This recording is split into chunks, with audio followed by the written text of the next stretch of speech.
Hey, you're listening to Profoundish. This week, Weston and I are doing a new installment in our little mini-series inside the show called Tiny Tuber Tales. And on this installment, we'll both be talking about how we got into our particular niches on YouTube, and perhaps some insight for those trying to find theirs.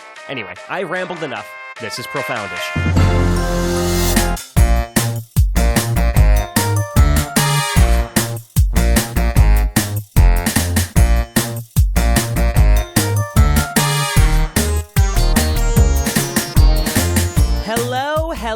Hello, everybody. Welcome to Profoundish. Hello. Hello, Governor. Hello, Governor. I don't know what accent you were trying to do. I have no idea what. I don't know what that was. I kind of pulled like your Magic Man Mo shtick, where like you really don't ever use an accent with voices. You just kind of. you just play these like same character voices over and over again, and I love them. Yeah, they're I don't not like calling them character regional voices, but. Well, yeah, because they're like not regional accents. They're just some character in my brain, and that's their voice. I know what you're talking about. Like, because you have the one that goes like this, and then you have the higher pitched bad voice. There's some good ones. Have those ever? I was going to say, have you like ever took time to kind of figure those out off camera, or you just kind of go for it?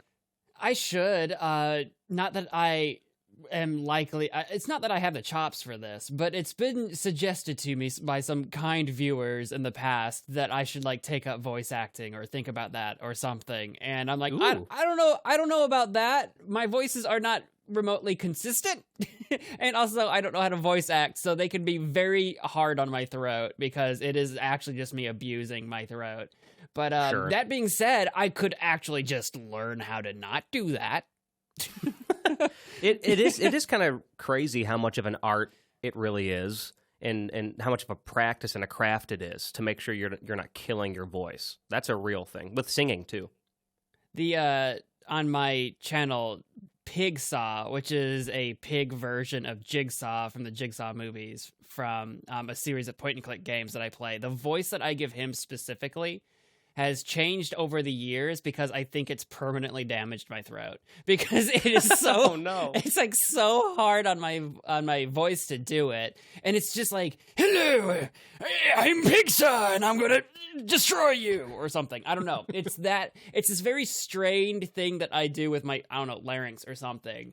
And if you do it for a little while, you can feel it sort of on the underside front of your throat. It starts to get real scratchy specifically. Yeah.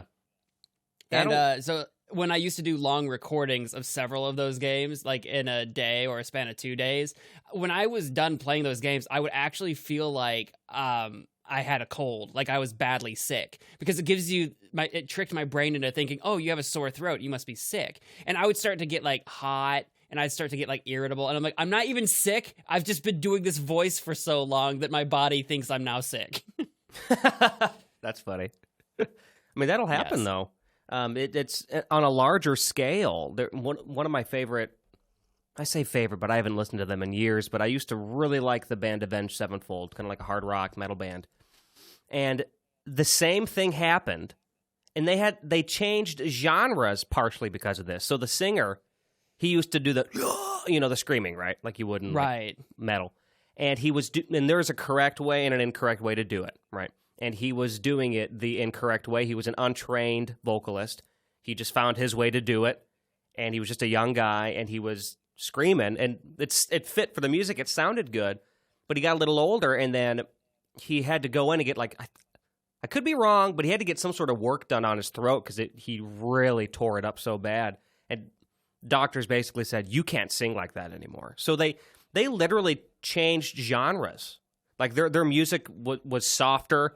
They didn't do the metal stuff anymore because he couldn't sing that way anymore. So just on a grander scale, that's crazy. It's kind of changes your whole trajectory as a group. Yeah, better that he changes genres than, I guess, give up like singing altogether. But there is, like you said, there's a right way and a wrong way to do it. And there's like horror stories out there of people in voice acting or screamo or whatever, where they do it the wrong way, and after a while they hurt their throat. They'll start like bleeding, like they'll spit up blood from doing a voice or screaming in the song or whatever. And that's horrifying to me that you can just do that to your own voice without like physically scratching it or cutting it or something. Like you can just do that to yourself. It's terrifying. We can be very destructive to ourselves. Hey, speaking of destructive to ourselves. Yeah. I've got the rack with the chains and whips set up. What are we doing? Oh boy. All right. This is the kinky episode. It's not though. No, it's not. I don't want everyone at home to get too excited. Right. Yeah. Don't get too excited. And you know that we had like some parent listening with their kid right there who just turned it off, and now they're going to miss this wonderful insight that we're about to provide. You know, Mom, what's a rack? What's a rack city? Is that an old reference? Rack City. No. So, like, as I said, I've got the rack set up with the whips and chains. A rack is that thing that you like lie on and you strap yourself into it, and they can like pull your like ligaments apart, like you stretch your body. Like it's an old torture device for stretching people. That's what a rack is. I guess when I heard a rack, I just thought you had a rack and you were just holding items on this rack. You know what I mean? Definitely. Right. You've definitely seen it in like movies where they have like the wheel and they like pull the wheel and the people get stretched or whatever. That's what that is. Well, this episode, I did learn something. This episode is not about that though. Oh, I thought this would be a fun time for you and I. We talked about it just a little bit earlier. Talk a little bit about our YouTube careers. I'd like to do a little tiny tuber episode if that's okay with you. Yeah. I guess it'll have to be okay with me. You're the host. I am the host. So you tell me what to do, and I just have to do it. Okay. Well, careful. Don't tempt me. Okay. This Don't is tempt the me kinky episode. Okay, I'm telling you guys, it is. I'm just saying. No, I just thought it would be fun to really kind of maybe kick this series off because I'm sure we'll talk about more tiny tuber things in the future. I thought it'd be really fun to maybe. I thought a great place to start was maybe we've kind of discussed a little bit how we started, but we kind of eventually found kind of a niche. As a lot of, I would say, I'm not calling us this, but a lot of successful YouTubers have. They find their niche, they find their thing that they do, you know, maybe not different from everybody else, but it's a very specific thing, and they've got their own flair, their own flavor, you know. I think that's a really big and kind of essential part of making content, especially on YouTube. And I guess I kind of wanted to know, we could just kind of discuss back and forth our journeys to find our niche. And because I think we have different journeys on how we got there, but both of us have experimented with styles of content over time, right? Yeah. For the length of time we have been doing it. I mean, for example, like when you started, we touched on this on another episode before, but your first videos, I believe, were the animated ones, right? Yes, I started with making little stick figure animations. I made 3 of them. Hey, that's 3. It's more than 2. It is. That was fun. But having done that, I figured out that that's not what I wanted to continue to do. Yeah. Why is that, by the way? It was a lot of work. Well, like, and I'm not fair. I'm not like a cartoonist or whatever. I don't do animation. I don't really draw that much. And when I made those animations, I literally used a mouse to like draw. Most people, if you want to get into animation or drawing, you get like a drawing tablet, right? And you go through that route and actually, you know, put effort into making a good product. I was just like, I want to make an animation, like a stick figure animation, the same kind that I used to watch myself on YouTube several years back.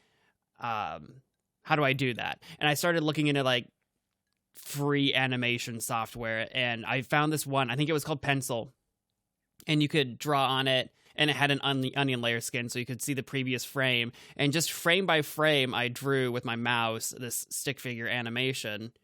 Wow. Yeah. And it was, like I said, I made 3 of them. It was interesting enough that it taught me more about the process of creating an animation, even though I wasn't using professional tools to actually do it, like a drawing tablet and all this stuff. But it gave me a little bit of insight and also got me started into how to even upload and tag and make stuff on YouTube itself. So it had its value. It just, after I did 3 of them, I'm like, I made a trilogy. We're good. I don't need to keep doing this. Do you remember, like, at the time, maybe when you just finished your second one or something? Yeah. Were you posting those thinking like you wanted to continue, or was it really just more like, I feel like doing this and I'm going to do it? It was more like that. It was more like, this is what I feel like doing. There wasn't a sort of grand content strategy or anything like that at the time. It was just that I had watched other YouTube videos and I knew I had my own account, and I'm like, what if I put my own videos up there? Well, to do that, I have to make them. And it's like, what do I want to make? Let's do this animation thing. It was just kind of like me searching for a new hobby or a new interest to sort of sink my teeth into. It was just completely, I don't know, just to do it. Right. Yeah, because that was for us both. It was our first year of college. We went to a shared college for a while. Yeah. And that's right. Yeah, because I remember technically you started, and then you got me thinking, going, maybe I should make something. You know, since the beginning, you and I have kind of always had like a little back and forth with that stuff. And I thought maybe since you're at that part, I'll just start at my very humble beginnings too, and we can do like a little back and forth maybe on how we got to where we are, I guess. That might be fun. Sure. And we kind of share this too. I'm talking to you, listener, whatever you'd like. We need a name. We need a name for our audience. No, they don't deserve a name. You get nothing. You know what? You're right. You know why you get nothing? Because you don't respond to what we put on Spotify. As soon as you respond to that, we'll give you an endearing name. Answer that question or poll or whatever there is down there. Do it. Do it now. You see it. Unless you're not on Spotify. If you're listening to this somewhere else, if you're on YouTube, I don't know, leave a comment or something. Leave a comment. I'll see That's it. fine. I'll see it. We do have a few comments from the YouTube channel.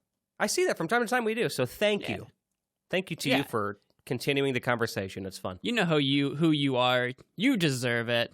You deserve it. So we're gonna call you Buddy. Hey, that's what you get right now.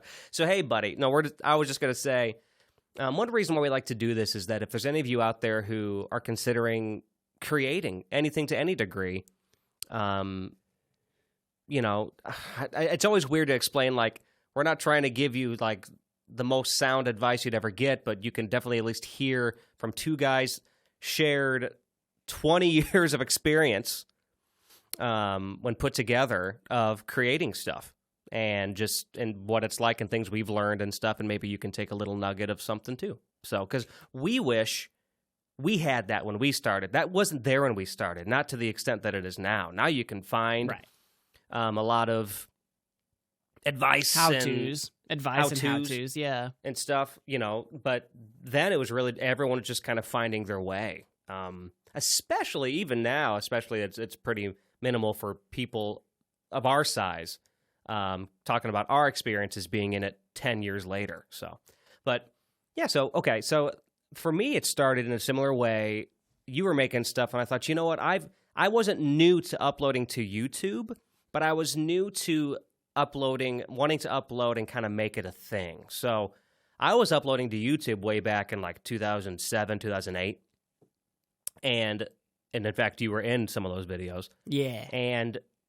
But YouTube at that time, at least for me and how I used it, and for many people, it was much more of kind of what we just said. Like, all right, I'm putting this here because this is where people go to watch videos, but it's just a one-off thing. And then the next year, I'd put another one out or something. And then you made those videos, and this is right around, or the animation videos, and that was right around the time where more and more YouTubers are coming up. Gaming on YouTube is gaining in popularity. It's really becoming a place people are going more often for a lot more stuff. And I thought, okay, well, what am I good at? Okay, I can do music. Right? It was as simple as that. I thought, well, I like making music. And it's funny, I was thinking about this before we recorded. When I made my first video, which was a cover, it's actually still viewable currently, at least on YouTube. Currently, and, so far, before YouTube strikes it down. well, yeah, I was thinking that, Kill and it, also destroy it. cringe. But you know, couple different reasons. But that being said, I realized looking back, I remember I really just posted that as a one-off. It wasn't until after that, and I got a little bit of feedback from it. I was like, oh. And the feedback at that point was really just from family and friends, mind you, because I also posted it to Facebook. But I thought maybe I should keep making more of these. So I didn't really have like you said, you were watching other kind of animations at the time that kind of gave you the kind of the itch to make your own thing. Believe it or not, for me, I really wasn't watching any other YouTube musicians at that time. They were out there. They existed long before I made that video, but I wasn't watching those. I was watching gaming content, and I just kind of thought, you know what, I just want to make some music, and then I just kind of started to. So I didn't really base. Now, granted, what I do now on my YouTube channel is based off of somebody, but we'll get to that later, or influenced by somebody. But yeah, for me, it was just I want to make a song. But for me, you said at the very beginning stages there, you learned, you know, about kind of the back end of YouTube and stuff. For me, in the early stages, I wasn't really doing much with the back end yet. You know, I wasn't really worrying about the tags yet, or I wasn't even considering any of that stuff. I was just uploading the covers. What I was learning at that time was how to become a better editor. This was like the first time that I would ever, in my at least history as a musician or a video editor, work with like multiple tracks at once. Like, I mean, I made videos that had multiple tracks, like we did our Caesar thing and all that stuff, but I mean music tracks. You know, I'd record the guitar, and then I'd put my phone up again. I used to use my phone for everything. And then I would record the little drums, or I'd record me singing, and I would layer stuff. That was my first time layering and putting boxes on the screen, and I thought that was just... I remember, too, this is a weird thing, because you don't think about this stuff. I was working on the project in my computer with a 4:3 aspect ratio, okay? And I would I didn't know. I didn't think about this at the time, but I would export, and it would export in 720p. So what Magix we'll never forget. What Magix would do is it would just like stretch the image. It wouldn't stretch the image out. What it would do is, say I had 3 boxes placed in a certain way of me. One box shows me, and by box I just mean a little video of me. There's 3 different videos of me at the same time playing a song. Each video was lined up in a good way, but then as soon as I exported it, I was exporting in 720p, so it stretched the screen out, and it moved those boxes to the edge of the screen, so it didn't look the same. Right. I was saying it wasn't just the 720p. It was exporting in 16:9, or was it still 4:3? Well, I should have been saying 16:9, but it was all. But the resolution is 720. But yeah, it was exporting in 16:9. My apologies. Yes, it would be spread out, and I'd go, "What the heck?" But I just at that time I didn't know how to fix it, so I just kind of left it and still uploaded it. I would never do that now, but. And now it's just like settings in your, like, it's export then settings, or settings export, or whatever. I don't remember. It's like, we'll just change that. Just weird growing pains, I guess. But anyway, yeah. So that's kind of my start.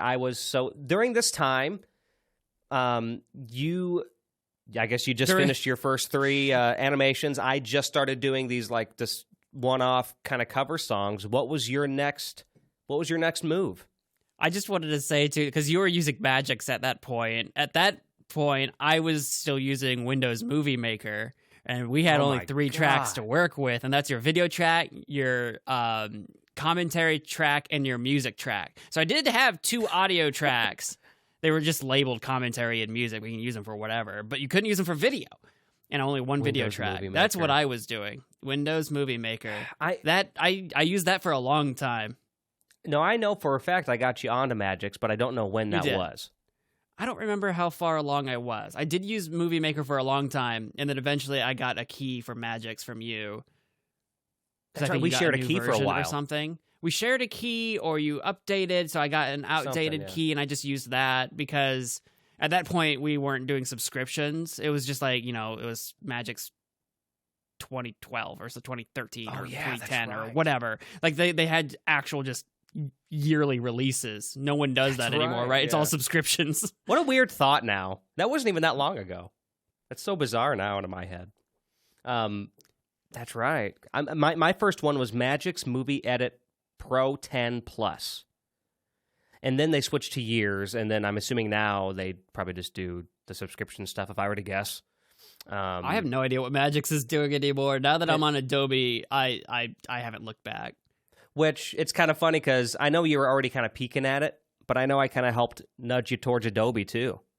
We kind of always just kind of went to the same things together, which is kind of nice for accountability. Not accountability. What's the word? You can like bounce ideas off each other. I'm holding you accountable to getting better, God dang it. I'm still learning that all the time. Well, all the time there's new things to learn. I think we independently, and then we talked about it once, and then we ended up both pulling the trigger around the same time. We had both independently came up with the idea, like, I think we should start using actual, like, professional editing software, because we were both using Magix at that point, and that is a beast that likes to crash whenever it feels like it. Takes forever to render anything. It's user-friendly until you want to do anything remotely advanced or fast. Which it claims it can do, mind you. It technically can do it, but you're going to have to fight. I always called Magix like that toxic like relationship that you just can't quit because like I just knew it so well, and there's always such a big learning curve, and it's daunting. And I remember jumping into Adobe the first few months, and it was tough. Like because everything just fundamentally worked differently. Like just from the beginning, just the ideas and how we talked about this, you and I, how you do things was totally different. Like I remember in Magix, for example, we won't get too technical for anyone who doesn't care about video editing, but you know, in your video editor, you have a timeline, which is where you piece all of your different pieces of media, whether it's text or video or audio, and then you line it all up and make it look pretty. Well, in Magix, if you want to just do something simple like a fade in and a fade out, which I did a lot for my music videos at the time, all you'd have to do is just take the track, and there's this little square, and you drag it over with the track itself, and it fades in. Well, in Adobe's like, well, everything is an effect. Like you have to find the effect and apply it to your or to your media piece in the track.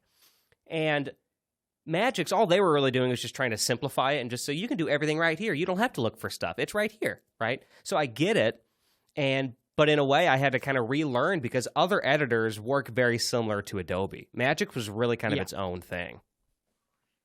Yeah, for being its own thing, it's so funny being introduced to it so early because in a way, it was really nice because it got you right into editing right away. Yeah. Whereas like when I jumped into Adobe, I really had to spend like its own day just learning the program, as opposed to Magix. I could jump in and brute force it. It wasn't always the best, but like you'd learn a little bit here and a little bit there, and eventually you came out with a product and you're like, oh, okay, I got a good feel for this program. But Adobe, I had tried a trial version, I think, of Adobe, and I had tried a trial version of Sony Vegas, and I hated them so much because I didn't have any idea where anything was, how to do things. And in Magix, these were all things that I could do in like seconds. So I'm like, this is so annoying. I'll just keep doing Magix. But then eventually I just pulled the trigger, got Adobe, threw myself into it, said, I am not using Magix. I'm going to learn this program. And which is wise too, because Adobe is like not the only, but it's definitely a standard. In fact, you know, I applied for many jobs before getting the current one that I have, which involves the whole Adobe suite. And most jobs I were looking for, which were kind of media, video related, were all like, do you know how to use Adobe Premiere Pro? This is a requirement, right? So it all just kind of, so I know at least professionally it's a standard in a lot of ways. But, you know, it's funny, I don't know if you know this, Magix owns Sony Vegas now. Yeah, now. So they didn't at before. The time forever ago when we had them, but one bought the other out. I guess Magix bought out Sony Vegas, which is like wild because like Sony's a bigger company. But Sony. I know. I thought so too. I thought that was weird as well. But yeah, Magix owns them and they still have their own division. They still have their Magix products. Right. At least last time I checked. They could not now, but anyway, if you're going to get video editor, don't get Magix. Popular internationally. I don't know if that's why they do it. But well, that's true because Magix is like they're a British company, right? Aren't they based out of the UK? I don't remember, but they might be. I don't remember. But I know either they way, focus a lot on making like travel videos. Like there's always like packages of stuff that you can get from their store or just download or whatever that's like traveling transitions and stuff. So if you want to make like a vlog or a travel video, that's like their thing. I guess go for it, yeah. So we digressed there a little bit, but what I asked you a little bit earlier, so you went from the the animations. What moved you to kind of gaming? What was your next step? That was literally like I was also watching gaming channels on YouTube, and then I've always been playing games since I was a kid. And one day I was just like, well, I did the animation thing. What if I can do the gaming thing? Can I make a gaming video? Can I do that? So more curiosity again. Yeah, more curiosity. Like, can I? And I was learning about editing and all this, and I thought, all right, well, let's give it a try. And my computer, my laptop at the time, couldn't handle doing very much gaming and recording at the same time. But I found some ways around that and gave it a shot, and was super awkward on camera trying to incorporate being an entertainer at the same time as playing a game, which was a different concept for me at the time. And started just playing whatever I thought popular people on YouTube were playing that I could play on my computer for free. Okay, so that does bring this up. So at that point, you were kind of more like, I kind of want to try this out. You had more of a focus at that point. Right. Okay. So that would have been what? What year would that have been? 2011? 2012. 2012? Yeah. Okay. Oh, that's right. Yeah. Because for me, it was the summer of 2012. We need a new version of that. It was the summer of 2012. For some reason, when I sing with you, I always sound like Bruce Springsteen, and I don't know why. He's just, I don't even like him. In fact, I just bring out the Bruce in people. You bring out the boss. You just bring him out. It's funny because that reminds me of your brother. This is a little side note. For Christmas one year, we used to all get together and celebrate Christmas together. We'd do a little Friendsmas, and we'd all exchange gifts. Well, one year, Weston's brother, he knew that I hated the song Santa Claus is Coming to Town, the Bruce Springsteen version, the Santa Claus is Coming to Town. Hate that song, always have. And so what he did is he made me a mix CD. And every other song on the CD was that song. So like I would play it. I would play it. The first song was that, and I thought, okay, very funny, Wiley, thanks. Then it would play some strange song, because then he put a bunch of other weird songs on there too. And then the third song came on, and I thought, he's got to be a glitch, right? He didn't mean to do that.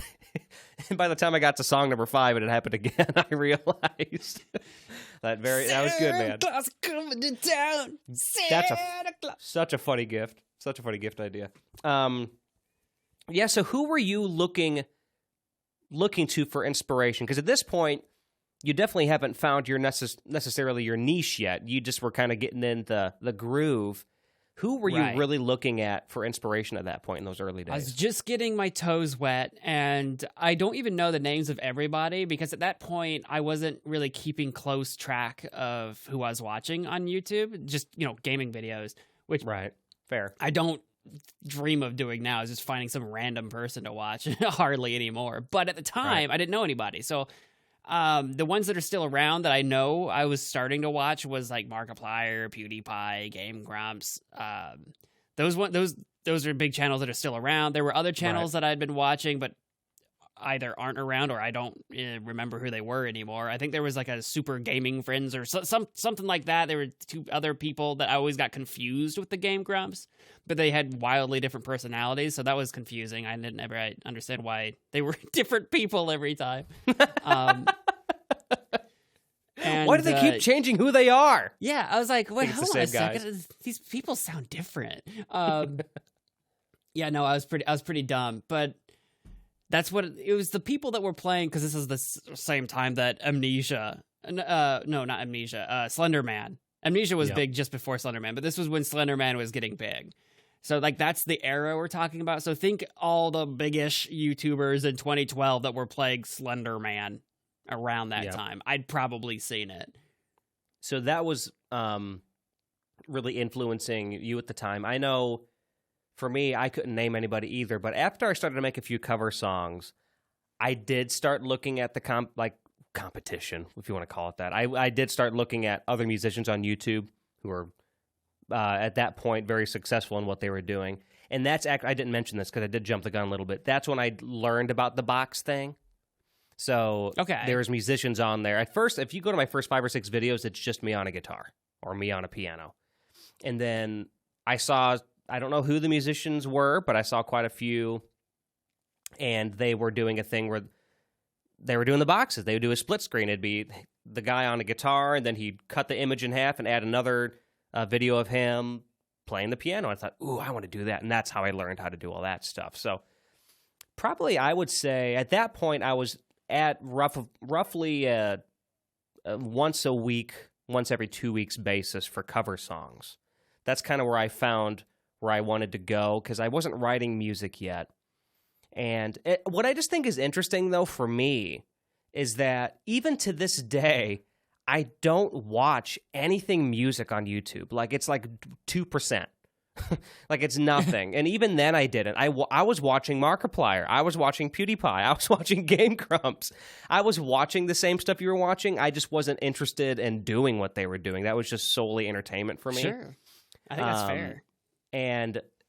But I kind of, like, in hindsight, I kind of wish I would have had a little more to look at.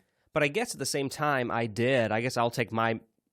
You know what? I won't take my next step forward yet and how I got closer to my niche because it's time for us to take a break.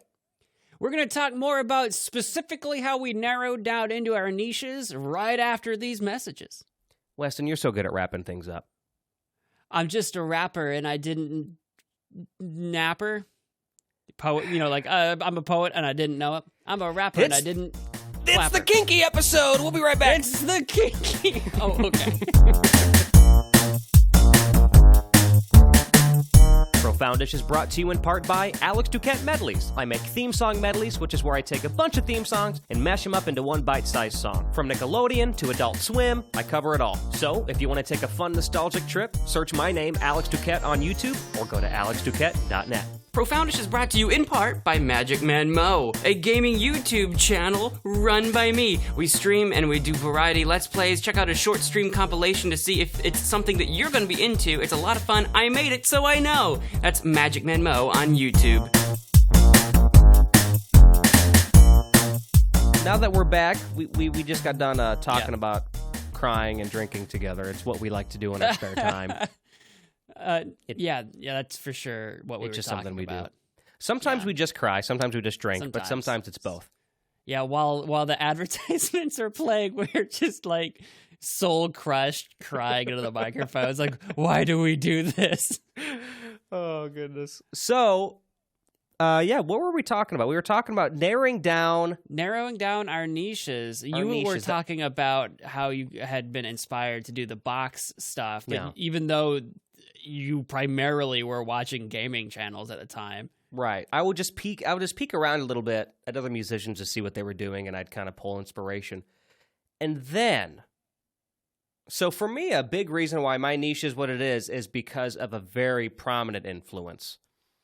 And so as most of you know who watch my content, you know that I do medleys, and that's kind of my primary niche on my channel now. And it all started because this is probably, I don't know how long, maybe a year and a half into making cover songs. What I did was I came across this YouTuber, and I'm going to give him a shout out because he's still, to this day, he's my biggest inspiration from the medleys. And he's still technically on YouTube. He goes by, it's Freddie Gretty is his name. Okay. And just Freddie Gretty, he's one of the OG YouTube musician guys, and he did this. I can't remember what video I discovered him on, but he's known for doing medleys. Not the same way that I do them. It's usually just him on a guitar, or sometimes he'll superimpose himself in once or twice. And he did this one particular medley where it was him on a couch. A lot of them were like this at the time. It was him on a couch, and then he would record the video 2 more times, and it'd be him sitting on the couch next to him and sitting on the couch next to him on the other side. So there's 3 versions of him, which at the time was super cool, and I didn't know how to edit video like that. And it blew my mind. And then he was doing, like, you know, popular, like, NBC shows. And I just thought, that's such a unique and cool idea.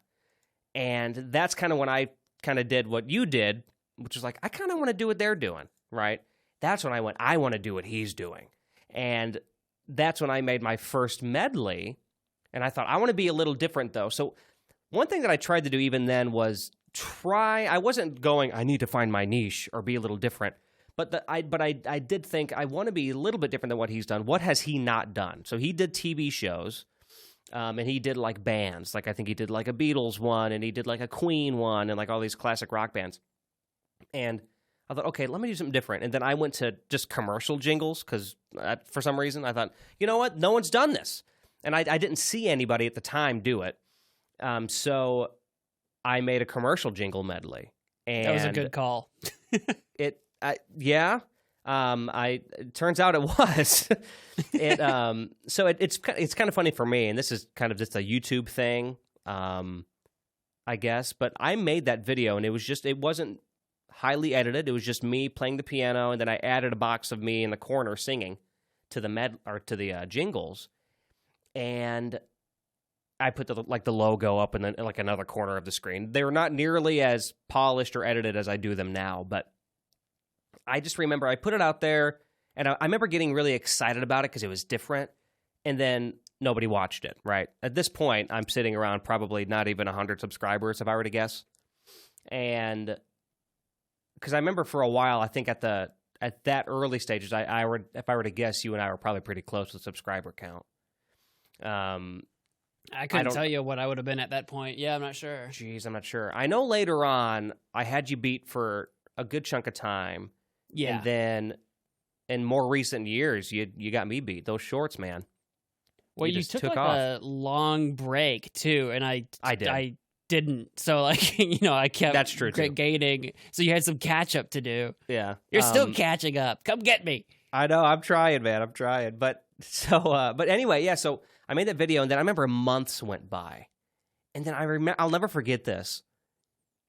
I was sitting outside because I lived at home at the time. I was sitting outside. We had this little back patio area, and I don't know. I guess I did have I didn't have YouTube Studio. Oh no, what I did was I had a smartphone though, and I remember looking at my phone sitting outside. And I just went to go look at that video. This was months later. I made other cover songs. I should mention that. I didn't make more medleys after this. I made more cover songs again, right? Yeah. Because the medleys take so long to make. But I just went to look at that video, and it had like 700 or 800 views. And at the time, I was swinging 30 to 40 views. And I thought, interesting. And then weeks go by, and it started to grow. You know, it didn't grow. It didn't get to like 200,000 within like a week. I mean, it took a while to get there, but it would start growing. Then, you know, by the end of the month, I had a couple thousand, and it kept growing, and it kept going. And I thought, interesting. And it's just kind of funny how one day, I don't know what happened, but YouTube or someone was like, this is great, and they shared it everywhere, or YouTube just started to push it out to people. But that is kind of what brought me. Well, that's still not even really my niche now, but like that's kind of slowly bringing me to it, because it was a mixture of I was really inspired by that guy, and it was really what I wanted to do because I liked the challenge of combining songs together in medleys. I liked challenging myself, and then I also liked the fact that people were watching it, you know? Right. So there's the validation, please. I need more. Please, sweet, sweet validation. So that's kind of where I'll leave it off there. So what's your next step now? So you're watching Markiplier, you're watching PewDiePie, a few others, and you're starting to kind of find your footing a little bit. Where's your next step? I took the shotgun approach where, again, I was just doing anything and whatever that that my computer could handle, basically. So if there was something I wanted to play, but there was just no way I could play it on my computer, then, you know, that got scrapped. And a lot of the big games at the time were, like, I played that Slender, I played, like, Happy Wheels or whatever. I started finding just random stuff to play that, like, big YouTubers are playing. And I kind of dinked around with that for a little while, but it didn't take too long before somebody suggested that I check out a point-and-click game on a website called IncaGames.com. Had no idea what an Inca game was. I'm like, well, okay, that's a weird name. That's bizarre. Turns out it was a play on Inca, like the Incans, because the team's from Peru. They're Peruvian, and that's where the Incans are. So makes a lot more sense now than it did back then. I was like, this Inca Games, whatever that is. This random... To me, I thought it was like this random rinky-dink website or whatever for point-and-click games. I didn't realize at the time they're actually pretty popular in South America, like pretty big. Didn't know that, so I played one of their games. I think it was the Justin Bieber Saw game. Their shtick on their website is they take like celebrities and they put them in like point-and-click games. I mean, they'll fill it up with like other pop culture references or whatever. So I think that's why it really kind of got big in popularity, because you had like recognizable characters. And I played that. I saved Justin Bieber from the evil pig saw. I don't remember all the villains in it, but they were different like horror characters as villains in these different rooms. You need to solve puzzles to beat them. I played that. And I was like, okay, that was certainly interesting, but I don't really want to play web-based browser games. For whatever reason, I was in the mindset that, oh, well, this is just some web game. This isn't going to ever get big. This isn't going to be popular. This isn't even barely a real game. Like, real games are games that you get on, like, Steam and download or whatever, which, meanwhile, I was playing, like, Happy Wheels, so what was I on? But, right. Like, whatever that means. Well, I was also playing, like, Ebe and Madfather were getting popular. But, I remember those, yeah. Yeah. But that was more the route I wanted to take, was playing games like that instead of this, like, point-and-click thing. Well, lo and behold, because, again, like I said, actually a popular website in South America, turns out I'm, like, the only English-speaking YouTuber playing these games. So if you're a fan of the games, which they're translated in English, so you can play the games in English, but no one's making videos on it other than me. There's walkthrough channels, and there's Spanish YouTubers, but no English. That's me. So lo and behold, I didn't know that became my most popular video, and was my most popular video for years until more recently. Was Justin Bieber Saw game, the first frickin' one I played. So tell me this: how was that growth initially? Was it kind of like mine, where it took a while, or was it more immediate? It took a while, but it was definitely noticeable, because at this point I'm bringing in like between 1 and 10 views a video, right? Like, just a sprinkling of views. I was making more videos than like you were. I was posting them. I think I started as like once a week, but I was trying to work to like daily, right? So I would have kind of a sporadic several videos a week type thing kind of coming out. So like it wasn't a lot of views, but I was learning a lot, and I was playing games. No big deal, whatever.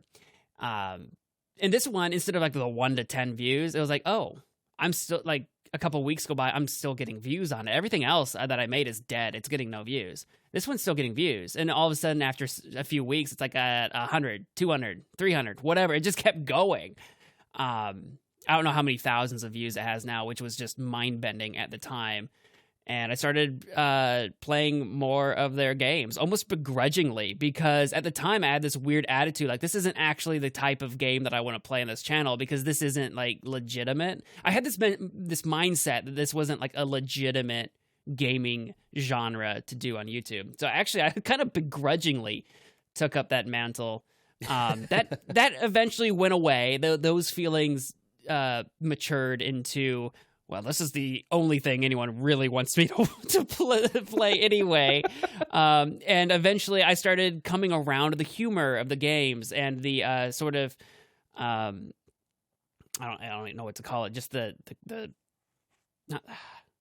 feeling of it. I don't know what word I'm looking for, but I just started to enjoy the games for what they were more than the, like, I'm trying to play what everyone else is playing type of mindset, which I didn't even realize I was falling into that trap of just trying to play, like, catch up to the big players. Don't know why I was trying to do that. I had all of like 20 subscribers or whatever, so who cares? But that became my niche. Talking about niches, I've played those. There's like 100 something of those Inca games on their website, And I've played all of them twice now at this point. I've got hundreds of their videos, especially in the early days, because they're the way I was splitting up the videos themselves. I wasn't, like, my account wasn't verified. The verification stuff worked different at the time. So I couldn't actually upload a video longer than 11 minutes. So I would have like a 10-minute episode. And if one of their games took me like an hour to beat, I had to have like between 5 and 7 videos per game. Right. And that's if it took an hour. Some of them I actually beat in much less time, and it wasn't so bad. I think Justin Bieber's Saw game was a 2-parter. I think there were 2 parts to that. So what I'm saying this for is hundreds of videos to just this website have been made, and I've streamed them, and they continue to be the most popular stuff that I make. To this day, they do mobile games now since Flash is dead, so they don't really do the browser thing anymore. They put them on Android. But that became my niche, was this weird point-and-click adventure games on the internet. Because there's another company, Caramel Games. They're based out of somewhere in Europe. I forget where. I want to say it's like Norway, but I don't think that's true. I don't remember. They're based out of Europe somewhere, and they do the same thing, but with a different art style and humor. I've played all of their games now. That's like my second most popular series. And then just other random things come along. This isn't really a niche, but also aiming towards cartoony type stuff. Looney Tunes World of Mayhem mobile game was stupid popular for a while. I played a bunch of other random browser games that were kind of cartoony. So that kind of like cartoony aesthetic became sort of my niche. Point and click stuff and casual gaming is what I'm trying to say. Right. And that's it. Once again, that's such an interesting like trajectory to get there. Like you didn't mean to, and I guess neither did I guess you just kind of wanted to make something. So you said somebody suggested that to you. Was it just somebody in the comments one day that was like, hey, do this? It was someone who, forgive me, person, because I don't know what video you commented on, because it was some game that wasn't an Inca Games game yet, because I hadn't played those. I don't know where the comment is. I have no idea who it was. I don't remember, but they're the ones that started this whole thing. It's so weird how that works. And you didn't even mention this. You are one of the games now. I am. That's like when I say that's my niche. I am so, my channel's so devoted to this series that the Inca Games team knows who I am. I've met and interviewed for my channel the founder, Aldo himself, and we've collaborated on stuff, and he put me in one of his games, YouTubers Saw Game 3. There were 2 of them before. The third one, all the YouTubers Saw games, it featured, instead of like one person, it featured a team of YouTubers having to solve puzzles, blah, blah, blah. I was in the third one. And then roughly, I think about a year after that, made a Magic Man Mo Saw game where I was the actual titular protagonist of that game. I have a game. Look it up on Android. If you have an Android device, go to Google Play, Magic Man Mo. I think it's called Magic Man Mo Pig Trap, because they were having issues with the phrase Saw game for either copyright or Google Play's terms or something. It's like Magic Man Mo Pig Trap or Pig Magic Man Mo Trap, I think. But if you look up Magic Man Mo Pig Trap, it should come up. I have a game. I'm in a game. Be proud of that. That's really cool. I think it is really cool, and I am pretty proud of that. Good. My channel took a strange trajectory that I didn't think it was ever going to... Like, this, again, they're based out of Peru. The guy's second language is English, or at least second, third language, whatever. His first language is not English, right? And mine is not Spanish. So... we had to cross the language barrier to communicate, and this happened. You never know. You really never know, and I think that's a key takeaway is just figure stuff out. And if you end up finding kind of like you said, Weston, you kind of grew it because you said yourself just a few minutes ago that it was kind of like first, all right, let's do this. But then you grew to appreciate the games for what they were, and you grew to kind of enjoy making that content.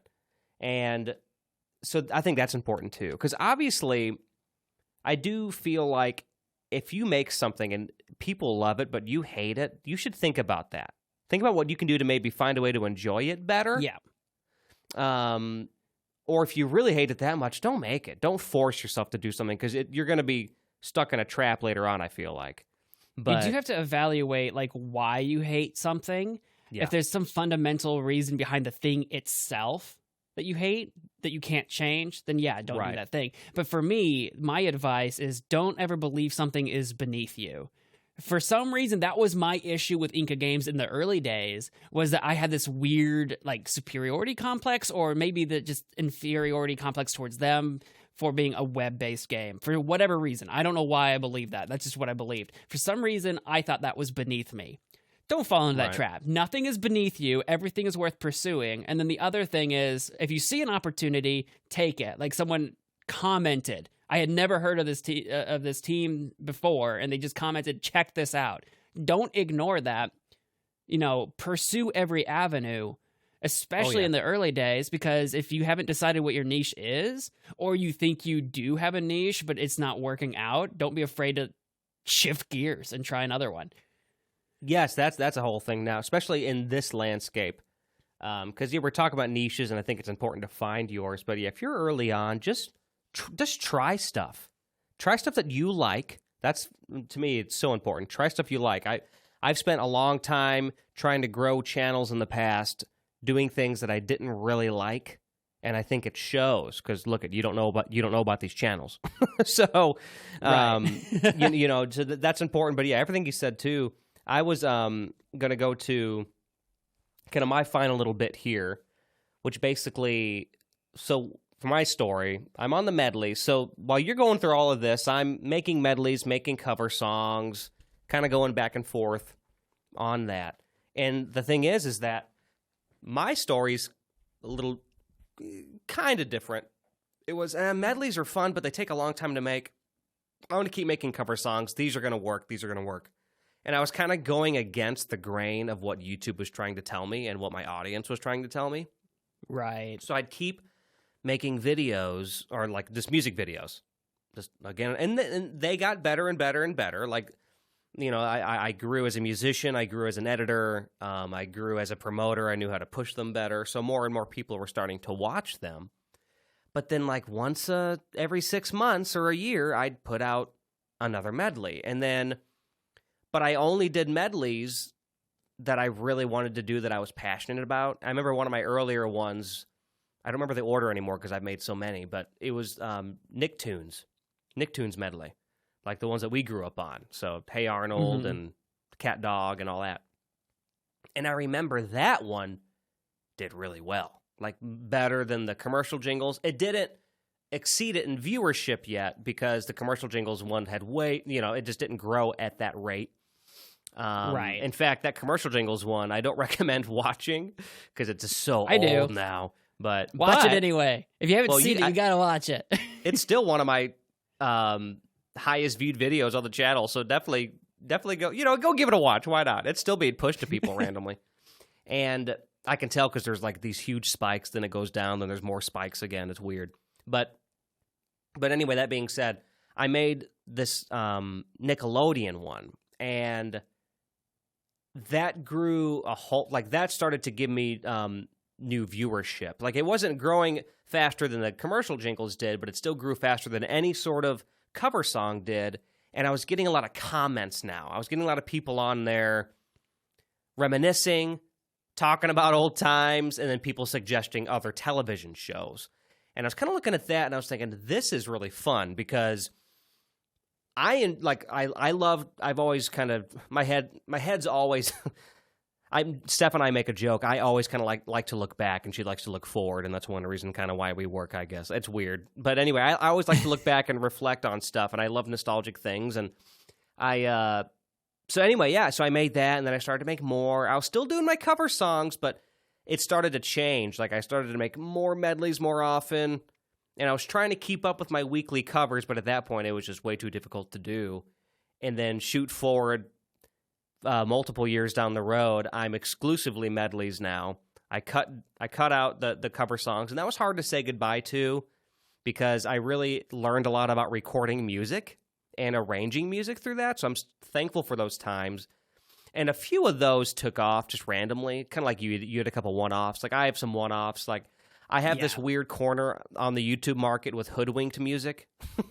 Like that is your corner of the internet. So but like it gets views. People are into it. If you're a hoodwinked fan, we're out there.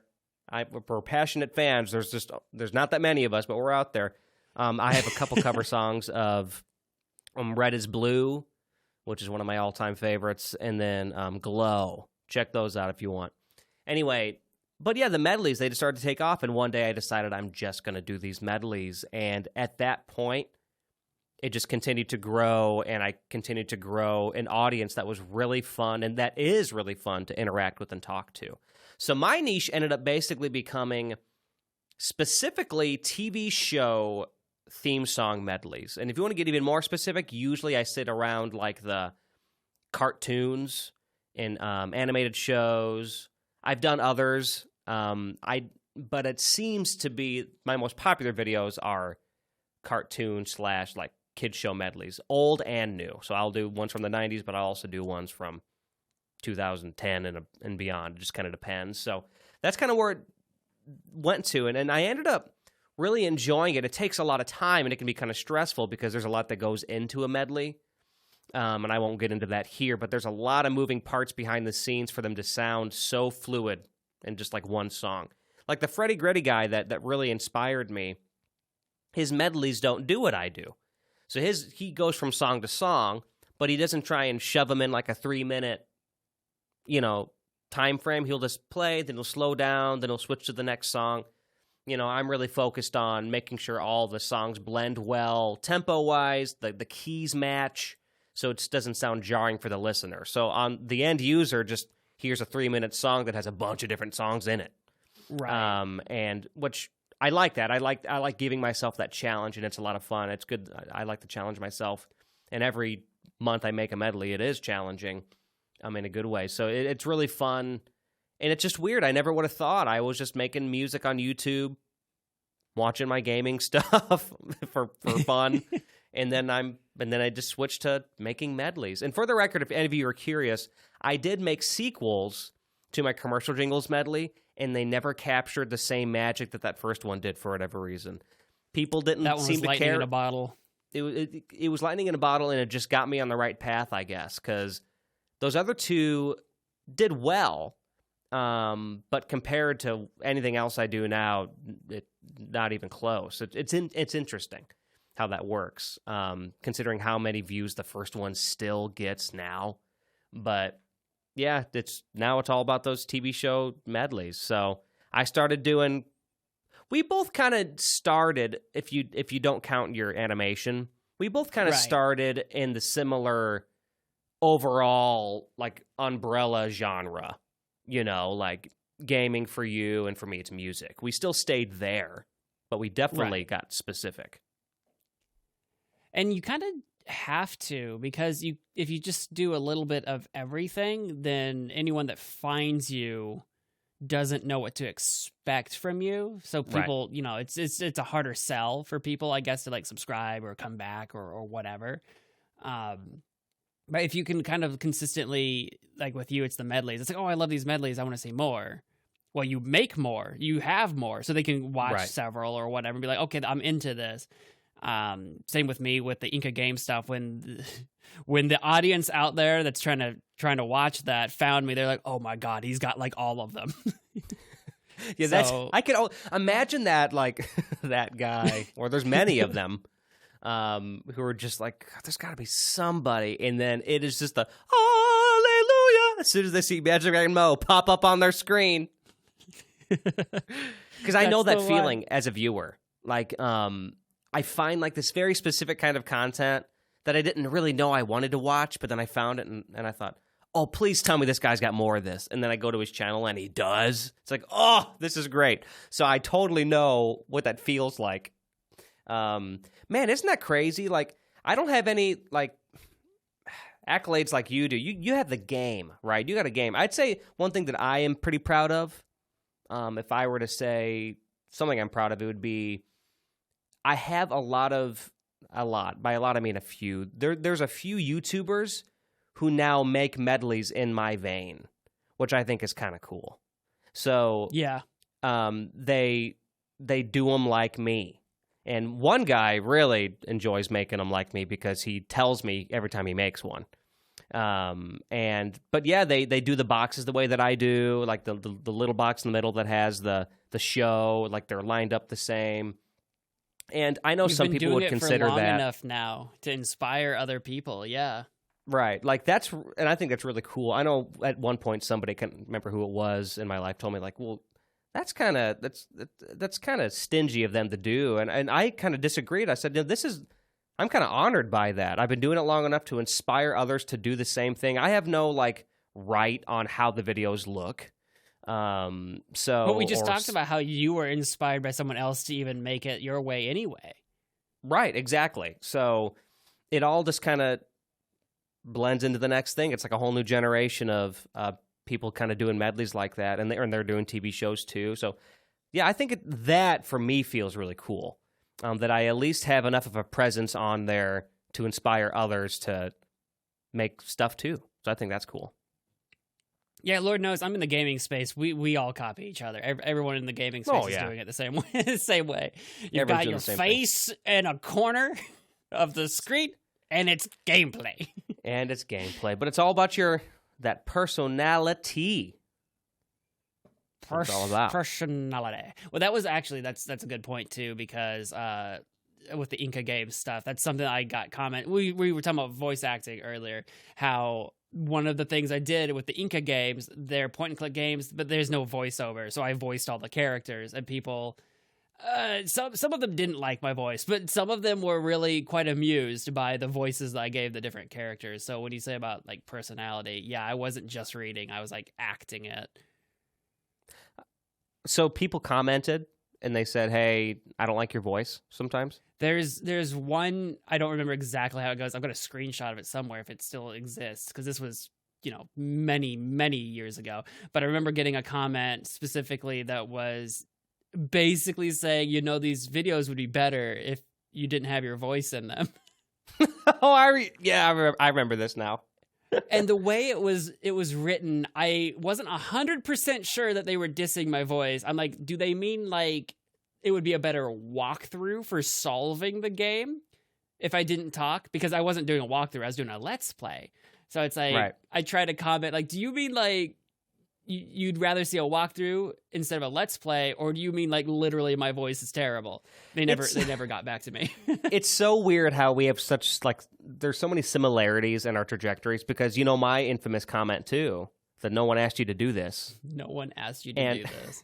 And it's the same kind of confusion. It's like, so for me, it was on my commercial jingles medley. You can probably find it. And I'm assuming it's still there. I don't think I ever responded to it like you did yours though. But anyway, it said, "No one asked you to do this." And I remember showing it to Weston early on because I just thought it was the funniest thing. And it could be two things, right? It could be, "No one asked you to do this, please stop."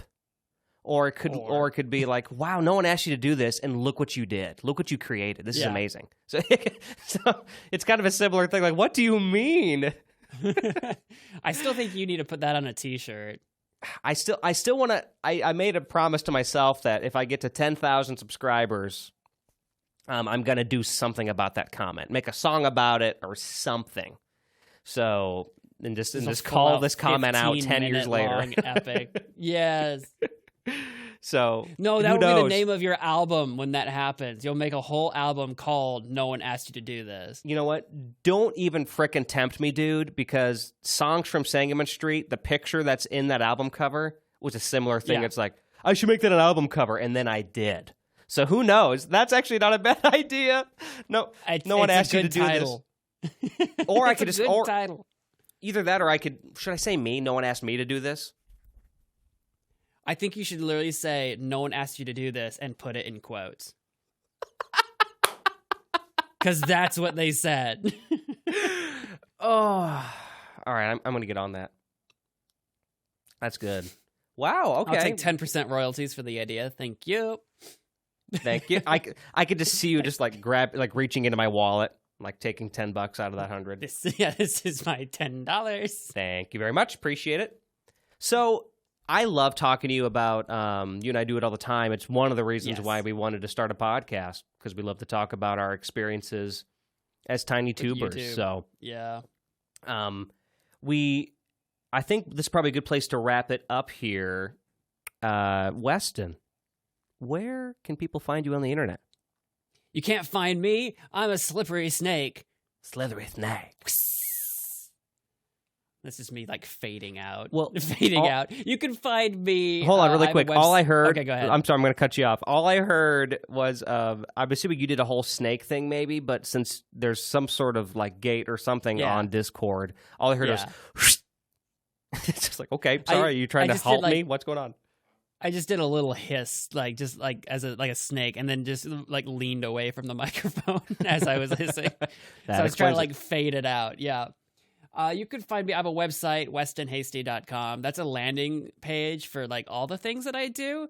In particular, I spend the most time on my gaming channel on YouTube. It's called Magic Man Mo, all one word. I don't do any magic tricks. It's just it's gaming. Check that out. Give me a subscribe. He has practiced some magic tricks in the past though. We did witchcraft as well. We actually talked about that in an earlier episode, so check that out. Weston talks about his you have to journey. find the episode.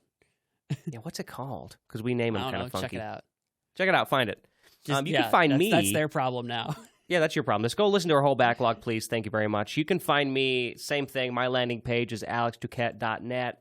There you can get the links to everything that I do. My medleys on YouTube or my original music. I'm also a songwriter.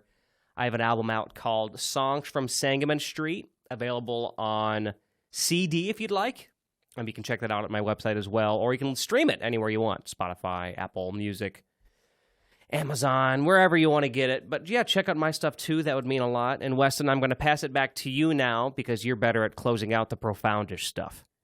You've been listening to Profoundish. Be sure to hit that like button, favorite, 5 stars, leave a review. Whatever you could do on the program that you're listening to this on, do that thing. Follow us on our socials. We've got a Twitter, an Instagram, and a TikTok at ProfoundishPod.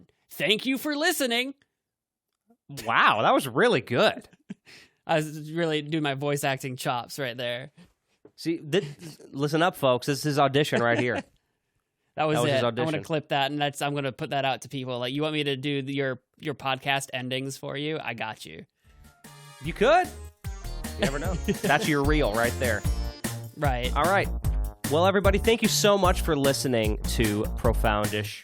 Be good, make good choices, and we will see you next time. Bye. Farewell. Why'd that sound like you're about to like Romeo and Juliet style? You're just about to like stab yourself and you're out. Farewell. Fare thee well. Goodbye, dear cruel listener. world. We shan't be meeting again. See ya.